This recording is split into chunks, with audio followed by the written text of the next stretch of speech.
कि 11 नवंबर को मतदान की यहाँ पे प्रक्रिया है और उसी के सिलसिले में आज जो है 6 बजे के बाद सारा जो कैंपेनिंग की एक्टिविटी थी वो बंद हो गई है। जो साइलेंट पीरियड होता है वो स्टार्ट हो गया। अभी तक हम लोगों ने विधि व्यवस्था का अच्छे ढंग से संधारण किया है और जिला पुलिस के सहयोग के लिए पारामिलिट्री की भी 15 कंपनियां डिप्यूट की गई थी। अब निर्वाचन कार्य को अच्छे ढंग से संपन्न करने के लिए काफी और कंपनियां आई हैं, अन्य जिलों से भी पुलिस बल की प्रतिनियुक्ति की गई है। तो प्रत्येक भवन पे पर्याप्त मात्रा में बल की संख्या रहेगी। प्रत्येक भवन को सीएपीएफ फोर्स के द्वारा सुरक्षित किया गया है। जहां पे बूथ ज्यादा है वहां पर अतिरिक्त बल की भी तैनाती की गई है। इसके अलावा कतारबद्ध करने के लिए मतदाताओं को वहां पे होमगार्ड और ट्रेनी कांस्टेबल की भी प्रतिनियुक्ति की गई है।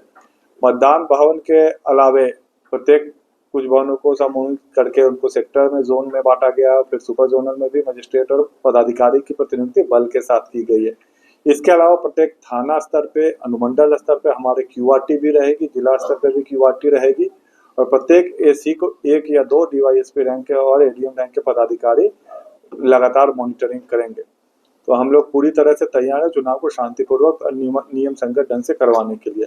इसके अलावा जिले की जो सीमा है, 2 जिले से अंतर्राज्यीय सीमा लगती है, साहिबगंज और गोड्डा से। इसके अलावा अपने राज्य के भी कुछ जिलों से सीमा लगते हैं, वहां पर भी पर्याप्त चेकिंग और बॉर्डर सीलिंग की व्यवस्था की गई है। आज के बाद से जिले के में अन्य जिलों या अन्य राज्य से आए हुए व्यक्तियों को वापस अपने जगह पे जिला छोड़ देने के लिए निर्देशित किया गया है। इसके लिए सघन चेकिंग चलवाया जाएगा। आज शाम से प्रत्येक होटल, धर्मशाला, सराया या वैसे सभी स्थान जहाँ पे लोग किराया दे के रहते हैं।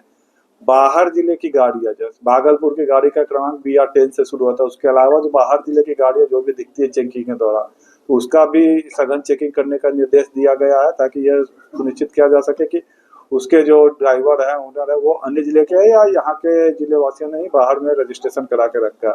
यदि बाहर की गाड़ियां हैं, लोग उसके बाहर के, तो उसको भी हम लोग बाहर करेंगे। इसके अलावा सघन पेट्रोलिंग और गश्ती भी हम लोगों की जारी रहेगी। मुझे पूरा भरोसा है कि हम लोग शांतिपूर्वक ढंग से मतदान करा सकेंगे।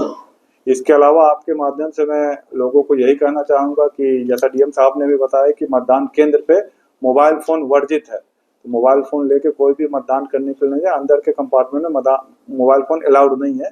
यदि आप वहां बूथ तक लेके पहुंच जाते हैं तो मोबाइल फोन जमा करने के लिए व्यवस्था की गई है, उसको आप लोग उपयोग करें। वोट देने के बाद वापस मोबाइल लेके आप अपने घर को जा सकते हैं। इसके अलावा बूथ पे पर्दानशी जो हमारी माताएं और बहनें आती है मतदान करने के लिए, उनका भी पहचान सुनिश्चित करने के लिए अलग से महिला कर्मी की प्रतिनियुक्ति और सभी मतदाताओं से यही गुजारिश है कि किसी प्रकार का इम्पर्सोनेशन नहीं करे, गलत वोट नहीं डाले। यदि ऐसा किया जाता है तो सुसंगत धाराओं में प्राथमिकी दर्ज की जाएगी।